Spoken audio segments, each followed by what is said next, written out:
This exercise is called inclined plane.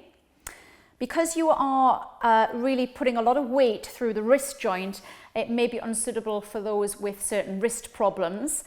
For those that do have wrist problems, you can do this on the elbows or the knuckles, or you can use a prop, such as those little dumbbells that you hang on to, putting on the floor. It can be done as a standalone exercise on its own, or it can be done after a plie, so a combined exercise. And I'm going to show you that version with Jasmine. So looking from a front view, you're going to be starting sitting upright. And I'm going to have my arms behind me. So generally speaking, the fingertips are pointing forward in the same direction as the toes. For that, might be uncomfortable for some people, so I do suggest that you can have your hands turned sideways or even backwards as well. So placing the hands behind you, not too close to your hips, roll the shoulders back and lift the breastbone nice and high. So you're going to breathe in to prepare. As you exhale, you're just going to squeeze the glutes and raise the hips as high off the floor as possible, performing a diagonal straight line between ankle, knee, hip, shoulder and ear. A bit like a reverse plank, if you like. If there are any restrictions around the shoulder joint, particularly if somebody's got round shoulders, what you often find is, particularly when the fingers point forward, is that the shoulders start to round and the chest dips and kind of caves in. So really try to encourage rolling the shoulders back and lifting the breastbone without popping those ribs, keeping that rib connection. I'm going to show you this from the side as well. So stretching the legs out in front, placing the hands behind, and if somebody has got some restriction or are rounded in the shoulders with poor posture, if the shoulders are coming forward like this, it's really impossible to get the hips any higher than this. I can only get my hips higher if I roll my shoulders back. So really encourage that openness of the shoulders.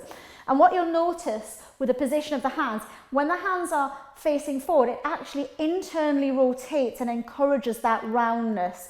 So if it helps people to open the chest and shoulders by having their fingertips pointing the other way, you'll see my chest opens naturally, then that is also fine to have them pointing this way as well. So a modified version, if somebody hasn't got the strength to lift their hips, would be to shorten the lever of the legs, bend the knees, and we do what we call a sort of reverse table position. So still lifting the hips as high as possible. Ideally, you can see there's a dip in that table, really pushing those hips, looking up towards the ceiling, making sure the head doesn't throw back. Okay, so we'll demonstrate with Jasmine. So heels on the mat. Okay, so we'll try with the fingertips pointing forward first of all. So really want a really upright spine, so there's no rounding or flexion of that spine here. So remember about the wrists. We'll show you a version on the knuckles as well, and as well on the elbow joint, just to avoid anybody that's got any wrist issues. The other thing you might want to consider if somebody's got any bad knees, as the hips lift, there is a little bit of pressure on the back of the knee joint, so you might want to offer that bent knee position for those individuals. So breathing in, stretching up tall, lifting that breastbone, but keeping that rib connection, squeezing those glutes and lifting the hips. So you're working the glutes. You will also feel this a little bit in the calves, okay? But obviously your weight bearing through the entire arm, core's obviously got to be engaged. So all of those components are working, and then gently lower back down. Now I just want you to shuffle forward, Jasmine, so that your knuckles, because I'm going to try the version on the knuckles, so that the hands are actually on the mat rather than on the floor. Roll the shoulders back, breathe in to prepare, exhale and lift the hips, squeezing the glutes, zipping up that tight pair of jeans, squeezing those adductors and pulling up those kneecaps. And you can see she's balancing. So this position, gently coming down, places the wrist in a more neutral position as opposed to that 90-degree angles when the hand is flat on the floor.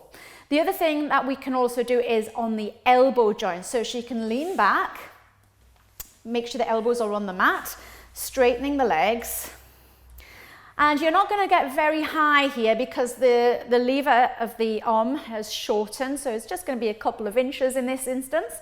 Take a breath in, exhale, pelvic floor, belly button, squeeze the glutes, lift the hips, and you can see it's just a couple of inches off the floor, and then gently down. I mean, of course, that doesn't make it any easier, it just takes the pressure off the wrist, so it's a modification for those with wrist issues, okay?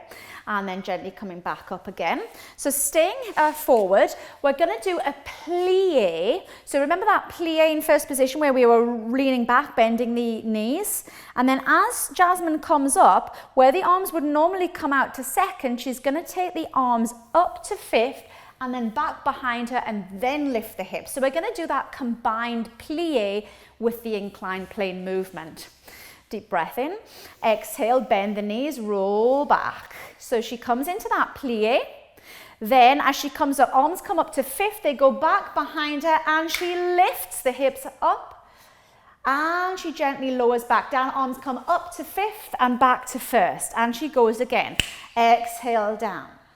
Inhale up to fifth and open out, and hips come up and gently back down. Arms come back up and back here. And of course that can be done in a parallel position for those with sciatica, or a hinge back for those with back problems or osteoporosis. That's your inclined plane.